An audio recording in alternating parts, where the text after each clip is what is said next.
I've been thinking of making this video for a while now, but just wasn't sure when would be a good time.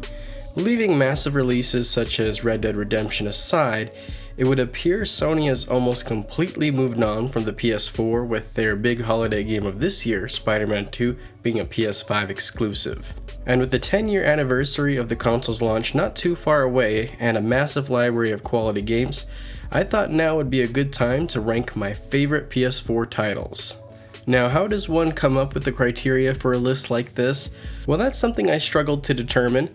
At first, I thought of making this a list of strictly PS4 exclusives, but felt things like timed exclusivity and remastered or enhanced re-releases made things a bit messy. Also, the more I thought about it, I don't think I have enough perspective on Sony's stable of IP to give a balanced take. For example, I've never played any of the Uncharted games on PS4, The Last of Us Part 2, and Final Fantasy VII Remake, while never getting super far with The Last of Us Remastered or either of the Horizon games.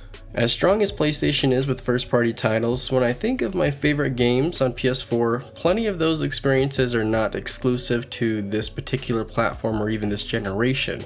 So basically, my only real criteria is whether or not the game has a native PS4 version. When ranking each title, I'm asking myself a few questions. How much of an impact has this game had on me? Where were my fun levels at throughout my time playing? And how likely am I to want to replay or even re-experience for the first time again? Before we start with number 10, make sure you leave a comment with your list below. My first entry on this list is a bit out of left field, and that is EA UFC 3. I'm not big into sports and specifically could care less about modern EA sports titles, but I am an MMA fan. I've always found the dynamism and skills and approaches to be beyond fascinating. MMA is such a creative sport, almost like art. One of the few sports that marries athleticism, technique, and strategy in a way where any style is valuable to achieving victory, and defeat can come at any moment from anyone. Mixing and matching my own custom fighters is 90% of what I do in these games. I love to make my own fighters with realistic stats and backgrounds, and then play around with them and how their attributes clash with each other. How does a Muay Thai clinch specialist with a granite chin match up against a high-level boxer with pinpoint accuracy and cardio for days? I'll be the first to acknowledge this is kind of a strange obsession of mine. Technically 3 isn't the latest entry on the PS4, but I enjoy 3 over 4 due to 4 removing a lot of the customization features I obsessed over in 3. I don't feel UFC 3 is a 10 out of 10 game, but it is one that scratches a unique itch for me that blends my more technical obsessive side in a very creative way. Personally, at this point, I don't think any of the EA UFC games have surpassed Undisputed 3 as the best MMA game, but UFC 3 has probably gotten the closest in my opinion. While often viewed by many as the weak link in the Rocksteady Arkham games, I consider Arkham Knight to be a semi-underrated masterpiece. I think part of what can be attributed to my perspective here is I didn't play this title until a few years after its initial release, so I feel I had fairly tempered expectations going in. Does Knight have a better story over Asylum or City? From what I remember, maybe not, but it's still a great Batman story even if its big twist was predictable from a mile away. The excellent dialogue often made up for the few plot shortcomings, at least for me. Whenever people bring up Arkham Knight, one of the first things mentioned is the Batmobile. Yes, it is overused, but I kind of get it considering how versatile and cool it is to drive. If I had to guess, I think the developers spent so much time and resources on the thing they felt they had to incorporate it in almost every aspect of the game. Now, I definitely subscribe to the idea that less could have been more here, but I do like the Batmobile overall. One area that always impresses me about this title is in its side content. There are maybe a dozen series of missions that really fleshed out the world with a near-perfect mix of variety and engagement. Each of the series of missions explore a different aspect of what it means to be Batman. One moment I'm saving firefighters, to then trying to capture a giant man-bat, and then I'm tracking down a serial killer. Overall, I think Arkham Knight is an almost perfect conclusion to a near-perfect trilogy, and probably quadrilogy, but I've never played Origins, so I can't speak on that. Journey is one of those rare games I randomly decide to play every few years to remind myself how great it is. I love how this title challenges the status quo of what makes a video game a video game. Journey is void of any dialogue, yet somehow I am left with a profoundly deep experience on an emotional level. Gameplay is simple and unchallenging, and somehow I am still able to experience the feelings of both empowerment and vulnerability. Journey reminds me of several things that can be often overlooked. The first is music. Everyone knows music is important in games, but I think it's easy to forget just how important the soundtrack can be to setting the mood and even help with telling the story. The second thing Journey reminds me is how important indie games are to the industry. I'd be lying to you if I told you 50% of the games I play are indies. With what time I have to play games and how many games that are coming out, it's hard enough for me to make time to play most of the big releases. But with that said, from time to time I do try to go outside of my comfort zone and play something new from an indie developer. Not all indie titles are the same in quality or even scope, with the definition of indie being rather broad, but indie is definitely one of the main gaming pillars to a healthy industry. Being a unique and short experience, one of my favorite things to do over the last few years is randomly put Journey on and hand a controller to a friend or loved one and watch their journey unfold in front of me. I've never played a game like Journey before or since, which is why it will always be one of my all-time favorites. Grand Theft Auto V is the pinnacle of open-world quadruple-A games and has maintained that status for over a decade now. It's amazing to me how detailed and inhabited this world is, with no game besides maybe Red Dead 2 being able to match it.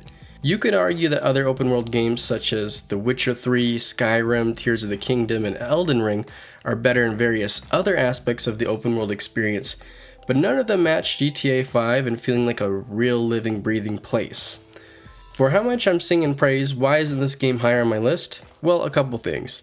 For one, the novelty of going on a bloodlust rampage to see what happens doesn't quite hit the same for me today as it did when I was first exposed to the series. But also perhaps more of a factor is I don't love the setting. I may offend some people with this opinion, but I'm gonna be honest. I think Los Angeles is an ugly city, at least the half dozen times that I've visited and what I've seen. And so I have little interest in visiting a virtual version of that place. Of course, the game includes surrounding areas as well, but middle of nowhere ugly desert isn't any better to look at. If you're local or wealthy, I'm sure there's plenty of cool and interesting things to do in Los Angeles, but much like Vegas, LA is visually blah. Also adding to my feeling of bore is the setting of today, or at least today of 10 years ago. I would have much preferred a period piece like San Andreas or LA Noire. Just my opinion, of course, so don't grill me too hard. Contrasting with the massive open world title originally released on the PS3, we have SIFU. SIFU has some of the smoothest and most satisfying combat I've ever experienced. I've played through this title on both my PS4 and PS5 and feel the experience is comparable enough. I didn't see issue including it on my top PS4 games list, and I just wanted to find an excuse to sing its praises. SIFU's linear design, repeat stages, and unforgiving combat is not for everyone, but I found it to be extremely rewarding.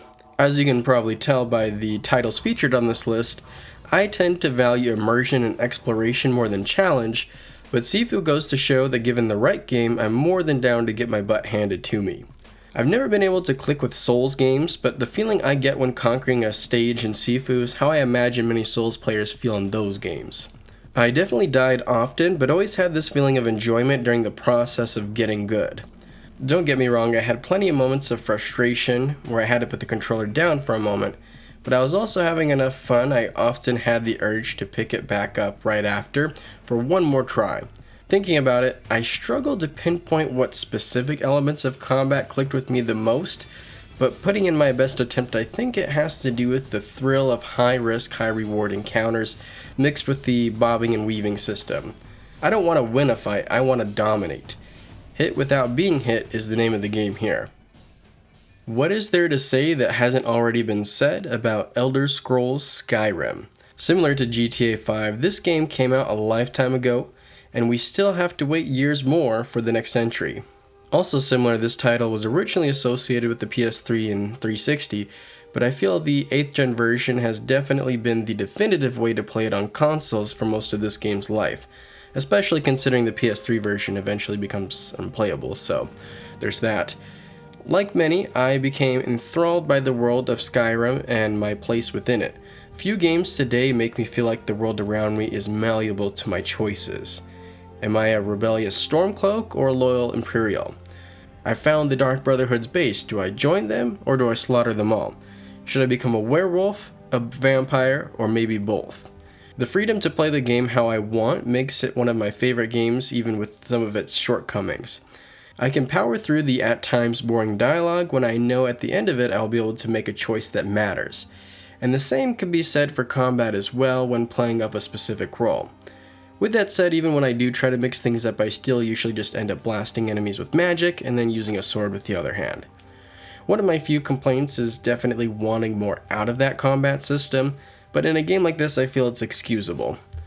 A lot of Skyrim's players also enjoy Fallout, while for me, similar to GTA, I just don't find that post-apocalyptic setting to be as interesting as the fantasy Norse land. Speaking of fantastical Norse settings, we have 2018's God of War. I played this title a bit late, actually on my PS5, funny enough, but it is a PS4 Pro version of it, so I feel like it's fine to include it here. Besides, it's like impossible not to include a God of War on the best PlayStation list. Like, I literally am not allowed to do it, so it's a good thing the game is awesome. Also awesome is God of War Ragnarok, and if I'm being honest, I think it's the better game, or at least for me.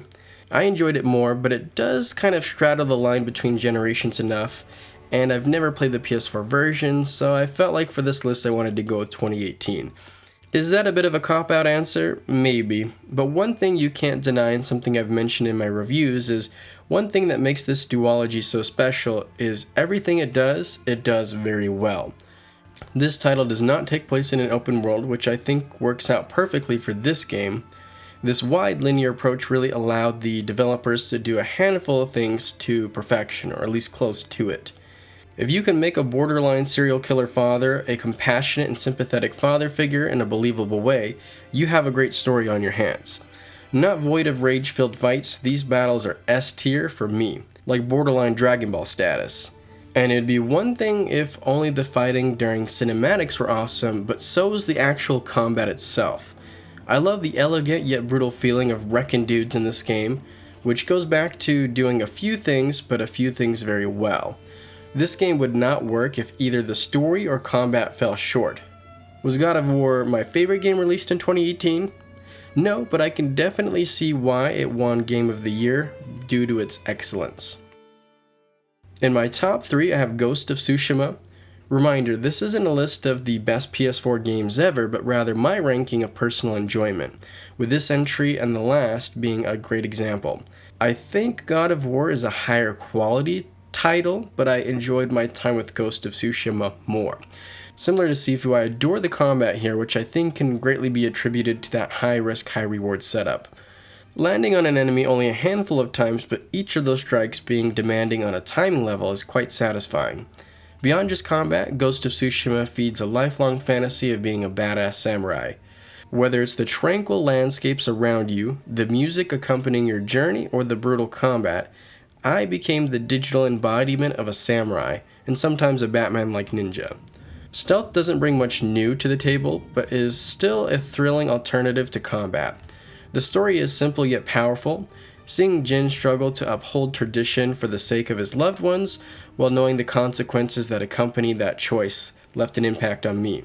Now, I'm not blind to this title's weaknesses, with my personal list consisting of dumb AI, mediocre dialogue, repetitive side missions, and a lack of organic encounters and discoveries. But what it does do well, it does very well, at least for me. All the more reason why I'm interested to see what Sucker Punch has learned when eventually playing the sequel. Between satisfying combat, a beautiful world, and an impactful story, Ghost of Tsushima is easily one of my favorite games in recent years. If you've been watching my videos for a while, you probably knew Marvel Spider-Man would be on this list, just maybe not sure where. Much like Ghost of Tsushima, Marvel's Spider-Man isn't a perfect game with plenty of areas needing of improvement, but it excels in many of the areas that matters most. Similar to Arkham Knight, Insomniac has nailed the feeling of being Spider-Man, which is priority number 1. This game and Ghost could easily flip-flop for me on positioning. I enjoyed both stories similarly, I love the combat in both games with a slight preference towards Ghost, but the difference maker here is traversal. Sometimes I'll turn on my PS5 wanting to play something but struggle to come up with what game. A lot of those times when that happens, I end up booting up Spider-Man and just swinging around. Games like Sunset Overdrive, Tears of the Kingdom, Dying Light 2, Halo Infinite, and Marvel Spider-Man serve as great reminders to how important traversal is in an open world game. Like, it's literally the thing you're doing the majority of the time if you really think about it. If I was stuck on an island forever with just a few games, Spider-Man would easily be one of them, at least until its sequel comes out. Which reminds me, Marvel Spider-Man Miles Morales is pretty awesome as well, but I had to go with the original. Miles has some gameplay improvements, but I didn't enjoy the story as much. Also, kind of going with my theme of complaining about locations, I don't enjoy New York as much in the winter as I do with the fall look. Red Dead Redemption 2 is my favorite game on the PS4 and one of my favorite games of all time. When it comes to a living, breathing world, this title takes things to the next level even beyond GTA 5. Everywhere you look has an immaculate attention to detail and polish in a realistic way. Arthur's hair grows and his weight fluctuates, while around you bodies decompose and horse balls, shrink. I can't say I've ever tested this, but I will take everyone's word on that one. What I'm trying to describe here is that this virtual world isn't one full of set dressing to look at, but rather one inhabited and one that you can exist in. Which I'm sure can be annoying to certain players who feel that many of the tediums of the real world are present here. Personally, I enjoyed the at times slow pace of the game. I think it adds perfectly to the themes and immersion of this title. Walking around makes me really feel like I'm in 1899 United States. Giving players the feeling of immersion and a power fantasy is definitely the game's top priority at the cost of challenge. Now, not a big deal to me in a game like this, but understandable to those who don't enjoy that about the game. This title is massive, but not in a long list of things you have to check off to feel like you beat the game kind of way, but rather more of just a ton of activities and stories to engage with as you fulfill your role in this Wild West setting as Arthur Morgan. Arthur is easily one of the greatest video game protagonists of all time. He's such an interesting and deep character, it's hard not to fall for his charm with his unique blend of humility, aggression, pessimism, and loyalty. He's complex enough his actions never really feel untrue to his character. It's funny because as a kid, the idea of being Spider-Man or a samurai sounded way cooler than a cowboy, which kind of sounded lame to me. I guess this goes to show if done right, anything can be cool or interesting. So there's my list. As I mentioned earlier, leave yours down below in the comments. Making a list like this sounds easier than it actually is, or at least maybe I just overthink it. I mean, there is no real definitive best of list, so you might as well make it personal. I'm curious to see how a best of PS5 list will look in the future, but for now, as always, I appreciate you for watching, and until next time, see ya!